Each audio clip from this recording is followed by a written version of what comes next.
शादीशुदा राज बब्बर से जुड़ा रिश्ता, प्यार पर उठे थे कई सवाल। बेटे के जन्म के कुछ हफ्तों बाद हुआ निधन, परिवार की दूरियां फिर चर्चा में। बॉलीवुड की कुछ प्रेम कहानियां सिर्फ रिश्ते नहीं बनती, वो दौर, बहस और भावनाओं का हिस्सा बन जाती हैं। ऐसी एक कहानी रही स्मिता पाटिल और राज बब्बर की। एक तरफ कामयाबी, दूसरी तरफ निजी जिंदगी को लेकर विवाद, और फिर एक ऐसा अंत जिसने रिश्ते को हमेशा के लिए चर्चा में ला दिया। आज एक बार फिर यह कहानी सुर्खियों में है। देखिए हमारी खास रिपोर्ट। नमस्कार, आप देख रहे हैं आगाज टाइम्स। मैं आपके साथ शिल्पी जायसवाल। आपका स्वागत है हमारे बॉलीवुड जलवा में। 90s 80 की दशक में हिंदी सिनेमा की सबसे चर्चित जोड़ियों में से एक नाम था, और बताया जाता है कि दोनों की नजदीकियां उस समय बढ़ी जब राज बब्बर पहले से शादीशुदा थे। राज बब्बर ने नादिरा जाहिर से शादी की और उनसे आर्यन बब्बर और जूही बब्बर नाम के 2 बच्चे हुए। उस दौर में इस रिश्ते को लेकर काफी चर्चा और विवाद भी हुआ। मीडिया रिपोर्ट्स और सार्वजनिक चर्चाओं में इस रिश्ते को लेकर लंबे समय तक बहस का विषय बना गया।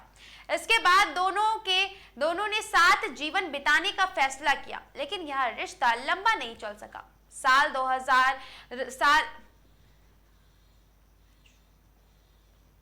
साल 1986 में उनके बेटे प्रतीक बब्बर का जन्म हुआ, और जन्म के कुछ ही समय बाद स्वास्थ्य संबंधित जटिलताओं के कारण स्मिता पाटिल का निधन हो गया। उनके निधन ने मूवी जगत के और उनके चाहने वालों को गहरा झटका दिया।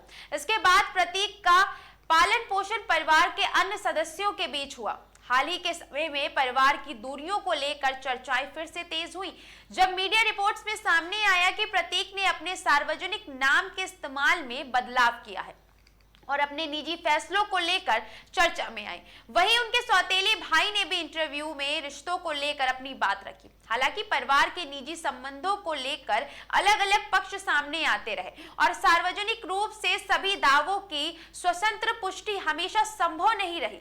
लेकिन एक बात तय है कि स्मिता पाटिल की पहचान सिर्फ उनकी निजी जिंदगी नहीं, बल्कि भारतीय सिनेमा और उनके योगदान और अभिनय की विरासत भी रही है। एक प्रेम कहानी जिसने सुर्खियां भी देखी, आलोचना भी, और एक ऐसा अंत जिसने इसे बॉलीवुड की सबसे चर्चित कहानियों में शामिल कर दिया।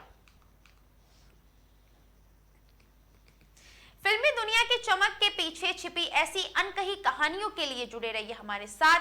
नमस्कार।